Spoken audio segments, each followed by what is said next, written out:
Hukum mengkhususkan mandi besar menjelang Ramadan. Dari Ummu Salamah dan Aisyah radhiyallahu anhuma, beliau menceritakan bahwa Nabi Shallallahu alaihi wasallam masuk waktu subuh dalam kondisi junub karena istrinya, hubungan badan, beliau pun mandi sebelum salat subuh. Kemudian beliau puasa di hari itu. Hari Ahmad Ad-Darimi dan sanadnya dinyatakan sahih oleh Husain Salim Asad Ad-Darani. Berdasarkan hadis ini, suci dari hadas bukan termasuk syarat sah puasa. Tapi suci dari hadas adalah syarat sah salat. Karena itu, sebelum puasa tidak harus mandi besar terlebih dahulu. Kemudian, kita punya kaidah bahwa mandi besar yang bernilai ibadah harus dilakukan karena sebab yang ditetapkan syariah. Misalnya, mandi junub, atau mandi hari Jumat, atau mandi ketika hari raya. Junub hadas besar hari Jumat, dan hari raya adalah sebab disyariatkannya mandi besar. Oleh karena itu, barang siapa yang mandi besar dalam rangka ibadah, sementara tidak ada sebab yang ditetapkan syariat, maka asteris praktik semacam ini termasuk membuat aturan syariah yang tidak Allah tetapkan. Dan tentu saja, itu hukumnya terlarang. Jika ada sebagian orang yang beranggapan itu bukan mandi ibadah, itu hanya semata adat. Jika memang itu murni adat, maka selayaknya jangan dikait-kaitkan dengan syariat. Karena adat tidak boleh dicampur adukan dengan syariat. Mereka yang melestarikan mandi menjelang Ramadan ini, dia merasa tidak tenang jika masuk Ramadan, sementara dia belum mandi. Perasaan tidak tenang ini muncul karena dia menganggap bahwa mandi itu memiliki nilai khusus, kaitannya dengan ibadah Ramadan. Jika hanya sebatas adat, tentu tidak akan muncul perasaan semacam ini ketika orang itu tidak sempat mandi. Rasulullah Shallallahu alaihi wasallam bersabda, garis bawah, barang siapa yang membuat ajaran baru dalam agama kami ini yang bukan darinya, maka dia adalah tertolak. Garis bawah. Hadis riwayat Bukhari oleh Ustadz Aminur Baits Hafizahullah. Rasulullah Shallallahu alaihi wasallam bersabda, barang siapa menunjukkan satu kebaikan maka ia akan mendapatkan pahala seperti orang yang mengamalkannya. Hadis riwayat Muslim dari Abu Mas'ud Al-Ansori radhiyallahu anhu. Tetaplah menuntut ilmu untuk menggapai ridho ilahi. Metamorfosis puasa dan Syahrul Tarbiyah. Saudaraku, metamorfosis merupakan proses pertumbuhan pada kupu-kupu yang padanya terjadinya perubahan struktur fisik dari seekor ulat, berubah menjadi kepompong sampai tumbuh dewasa menjadi kupu-kupu.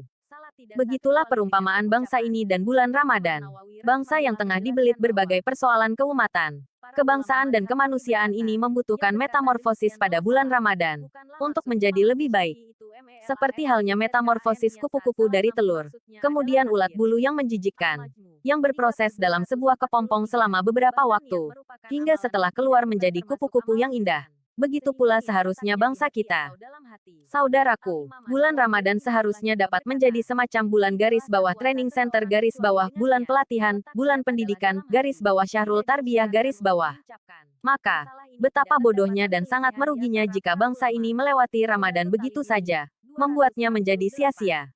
Namun, jauh panggang dari api, Ramadan oleh bangsa ini diperingati sebatas seremonial, sementara kesempatan untuk bermetamorfosis menjadi lebih baik seringkali diabaikan. Ibadah saum Ramadan sebulan penuh selalu diidentikan dengan metamorfosis kupu-kupu. Mengapa bisa begitu? Ini karena mekanisme ibadah puasa mempunyai efek dan hasil yang sama dengan metamorfosis kupu-kupu. Tapi seperti apa sebenarnya metamorfosis binatang yang satu ini? Siapa tak suka kupu-kupu minimal melihatnya? Makhluk ciptaan Allah Azza wa Jalla yang satu ini memang luar biasa indahnya. Selain itu juga, secara metamorfosis kupu-kupu benar-benar mengajarkan proses puasa yang sempurna kepada kita manusia, golongan yang berpikir. Apa yang membuat kupu-kupu begitu anggun? Pernah mungkin terpikirkan? Gerakannya lembut, dan sayapnya pun begitu indah. Coba bandingkan dengan binatang sejenis lainnya seperti lalat, kumbang, capung, dan lainnya yang terbangnya cenderung serampangan. Saudaraku, kupu-kupu adalah hewan yang sangat indah dan menarik. Sayapnya yang berwarna-warni dengan motif yang sangat rapi serta kelincahannya terbang dari satu bunga ke bunga yang lain, menjadi daya tarik bagi setiap orang untuk mengagumi makhluk ini. Kupu-kupu tak hadir begitu saja ke muka bumi, tapi melalui proses metamorfosis dari binatang yang bernama ulat. Menyebut namanya, mungkin ada sebagian orang yang jijik, geli, takut, penyebab kulit gatal, perusak tanaman, dan sebagainya. Ia begitu identik dengan sifat yang tidak baik, hampir tak ada orang yang mau menyentuhnya. Namun, ketika seekor ulat berubah menjadi kupu-kupu yang cantik dan indah, semua orang pun berusaha memilikinya dan bahkan mengaguminya. Mereka tak merasa takut dengan seekor kupu-kupu yang sesungguhnya berasal dari ulat. Itulah kupu-kupu. Hewan yang indah dan menarik. Makanannya pun bahan pilihan. Dan selalu membantu proses penyerbukan tanaman. Untuk menjadi kupu-kupu, ulat terlebih dahulu menjadi kepompong. Itulah sebuah metamorfosis. Yang dalam bahasa manusianya sedang menjalani puasa. Menjauhkan dari makan dan minum. Menutup dirinya dari hiruk-pikuk dan pesona gemerlap kehidupan dunia. Ia begitu mirip dengan cara kita beriktikaf, yaitu merenung diri dan melakukan pertobatan, sehingga keluar menjadi kupu-kupu yang indah, disayang semua orang dan mempunyai nilai ekonomi yang tinggi. Itulah barangkali gambaran puasa Ramadan yang diharapkan oleh Allah Azza wa Jalla terhadap orang-orang yang beriman. Kita, umat manusia yang banyak berbuat salah dan dosa, hendaknya biasa belajar dari ulat dan mengubah diri menjadi manusia yang bertakwa dan disayang Allah Azza wa Jalla. Tipe manusia yang disayang Allah Azza wa Jalla itu adalah, pertama, orang-orang yang berjalan di muka bumi dengan rendah hati, tidak sombong, dan apabila orang jahil menyapa, mereka mengucapkan kata-kata yang baik. Dan hamba-hamba Tuhan yang Maha Penyayang itu ialah orang-orang yang berjalan di atas bumi dengan rendah hati dan apabila orang-orang jahil menyapa mereka, mereka mengucapkan kata-kata yang mengandung keselamatan.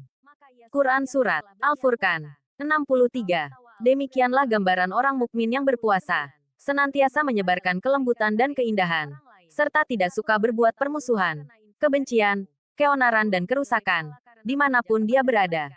Sebagaimana sifat kupu-kupu yang hinggap di sebuah dahan yang tak akan pernah ada yang patah sekecil apapun dahan yang dihinggapinya. Kedua, mereka yang senantiasa mendirikan salat 5 waktu dan salat tahajud di malam hari sebagai wujud syukur kepada Allah Azza wa Jalla. Dan orang yang melalui malam hari dengan bersujud dan berdiri untuk Tuhan mereka. Quran Surat Al-Furqan 64-73. Seperti kupu-kupu, dimanapun seorang mukmin berada, dia akan selalu melaksanakan perintah Allah Azza wa Jalla, menebarkan kasih sayang, dan menolong orang lain. Sebab, ia menyadari bahwa sesungguhnya dirinya hanyalah seorang hamba yang juga tidak memiliki kemampuan apa-apa tanpa anugerah dari Allah Azza wa Jalla. Ketiga, orang yang berhasil dalam puasanya, ia akan sangat selektif memilih makanannya dari yang halal dan yang baik-baik saja, layaknya kupu-kupu yang hanya memilih sari madu bunga sebagai makanannya. Orang yang berpuasa dan mukmin sejati akan senantiasa menjauhkan diri dari yang haram, seperti korupsi, kolusi, nepotisme, mencuri, menipu, zalim dan sifat buruk lainnya. Hai sekalian manusia, makanlah yang halal lagi baik dari apa yang terdapat di bumi. Dan janganlah kamu mengikuti langkah-langkah Saitan, karena sesungguhnya Saitan itu adalah musuh yang nyata bagimu. Quran Surat Al-Baqarah 168. Semoga Allah Azza wa Jalla mengaruniakan hidayahnya kepada kita, sehingga kita tetap istiqomah senantiasa bermetamorfosis lebih baik kepada ketaatan kepada Allah Azza wa Jalla untuk meraih ridhanya. Amin ya Rabb. Wallahu alam bisawab.